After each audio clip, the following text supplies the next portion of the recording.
Welcome to the podcast. Today we're diving into a look at tariff policies and what they really say about economic strength. I'm excited to dig in. So, what's the core idea behind these policies? Well, the central argument is that the current tariff policies, the ones pushed by Trump, are built on a misguided view, seeing the U.S. as a victimized colony exploited over decades. He claims U.S. taxpayers have been getting ripped off for over 50 years. That sounds pretty dramatic. So, he almost paints the picture of America as being perpetually taken advantage of? Exactly. He frames it like every deal was a raw deal. And his tariffs are seen as capricious, even destructive. Basically a lose-lose approach for everyone involved. Yep, indeed.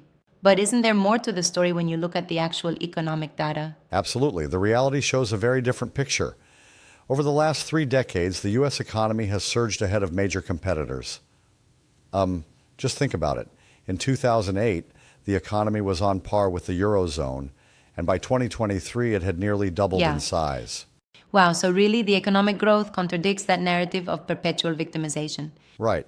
And not only that, when you look at average wages, U.S. workers now earn about 40% more than the average in other advanced industrial countries. It's like the data speaks for itself. That's a huge statistical indicator. It almost feels like the policies are attacking a ghost of the past. Yes, exactly. Trump's view seems rooted in a nostalgic, almost 1960s perspective. He believes America is in steep decline, overestimating, for instance, Russia's economic power and ignoring the dominance of American technology and services. Right on. But hold on a minute. Don't you think there might be some merit to protecting domestic industries with tariffs, at least in the short run? Well, that's a common counterpoint, and sure, tariffs can offer temporary relief for certain sectors. But the argument here is that these measures are too heavy-handed and short-sighted. They result in a lose-lose situation where consumers pay higher prices and international relationships suffer. So it's not just about protecting jobs in one sector, it's about the broader impact on global trade, right? Exactly. In fact, protectionism has ramped up significantly in the U.S., with tariff levels now even higher than those during the infamous Smoot-Hawley era. The effect? In the short term, everyone suffers, and over the longer term, other countries simply trade around the U.S. barriers. And since 2016, while the U.S. has been turning inward, other nations have been busily signing expansive trade deals. That's precisely it. The U.S. basically abandoned efforts to expand global trade, and in doing so, it cedes ground to others. Countries are forging new alliances. Allies like Europe and Canada might even find themselves collaborating more with, China. Yeah, that's a shift worth noting. Speaking of China, isn't it interesting that while America's share of the global economy has grown from 16% in 1900 to about 26% today, its trade policies might inadvertently hand over influence? Exactly. It's like a paradox. On one hand, America stands on enormous economic might. But on the other, these policies can undercut the very leadership that made it strong. When you're busy trying to reclaim a past victim status, you risk undermining a future built on robust economic performance. But let's challenge that a bit. Some argue that a degree of protectionism might safeguard industries from volatile global markets. What do you say to that? I get that, but the evidence here shows that Trump's approach has been more destructive than constructive. Instead of calculated safeguards, we see blunt, sweeping tariffs that disrupt trade, and eventually everyone pays the price. Yeah, I see your point. It seems then that the policies are built on outdated perceptions, a kind of nostalgia for a bygone era that doesn't match the present reality. Absolutely. This nostalgia is quite misleading. Trump's rhetoric, steeped in a 1960s view, somehow ignores the massive progress in technology and services that drive today's U.S. economy. Right. And that external progress is crucial. A modern economy isn't measured only by manufacturing output, it's diverse, dynamic, and tech-forward. Exactly. The data clearly shows a thriving economy. And yet there's this stance of victimization as if America was oppressed by global forces for decades. Yeah, it really flips the script, doesn't it? So, overall, these tariff policies seem to misinterpret America's true economic strength, and they're perhaps more about sentiment than solid strategy. Precisely. And there's a broader lesson here. Policies should be driven by current data and realities rather than nostalgic ideals that no longer apply. Couldn't agree more. It's almost like trying to fix a modern car with parts from the 1960s. It just doesn't work. Yeah, it's like patching a high performance engine with outdated technology. You get, a clunky system that underperforms. Exactly.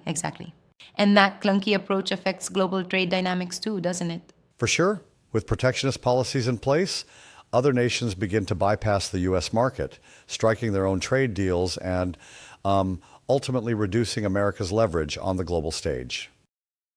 Right, it's a domino effect. Which brings us back to the point that American economic dominance isn't in question. It's the policy framing that is. Exactly. Despite boasting record economic growth, high wages, and a larger global share, the narrative of decline persists, largely due to these misinterpreted and, frankly, misdirected policies. That's spot on. So, in your view, these policies might actually be self sabotaging? Yes, in a sense. By adopting a purely protectionist stance, the U.S. risks isolating itself and weakening the very global ties that have contributed to its success. Yeah, that's the paradox. And what about the potential benefits some claim, like supporting domestic employment? Aren't there short term gains there? There might be localized benefits, sure, but the overall picture, the long-term broad economic impact, points to higher consumer costs and strained international relationships. It's like getting a temporary bandage for a deep wound. I get it. That makes it sound almost inevitable that such policies will push global allies like Europe and Canada ever so subtly closer to China. Precisely. When the U.S. retreats behind its own tariffs, it creates opportunities for others. China, in particular, stands to be a major winner as global trade networks shift. It's a classic case of trying to protect one's turf but ending up watering the competitor's garden. Right, that's a vivid analogy. It really underscores the importance of informed policymaking, recognizing economic strength and building on it rather than eroding it with isolationist measures. Exactly.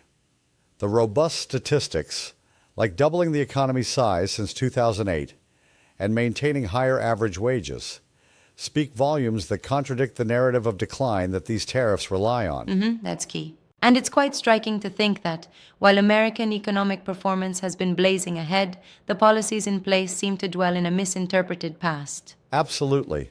The U.S. share of the global economy has grown significantly, from 16% in 1900 to about 26% today.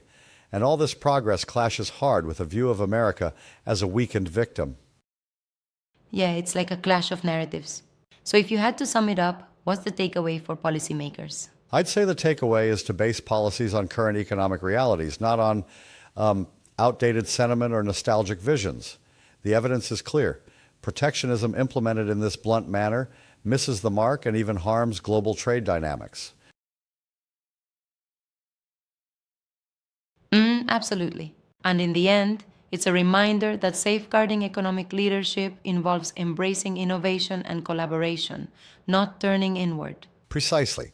There's a delicate balance between protecting domestic industries and remaining competitive globally.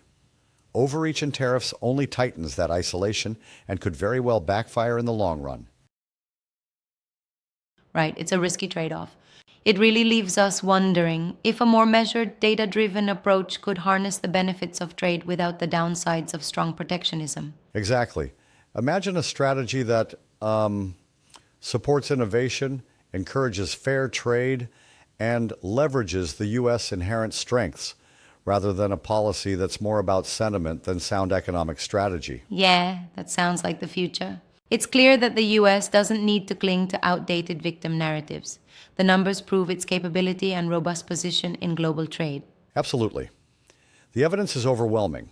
A thriving, growing economy paired with high wages illustrates America's true strength, a strength that heavy-handed tariffs may ultimately undermine. A classic case of short term thinking versus long term vision. And that, I think, wraps it up nicely. We have a strong economy that doesn't need protectionism to thrive. It needs policies that foster collaboration and innovation. Exactly. The lesson here is clear. Political rhetoric and nostalgic views should give way to data-driven, forward-looking strategies.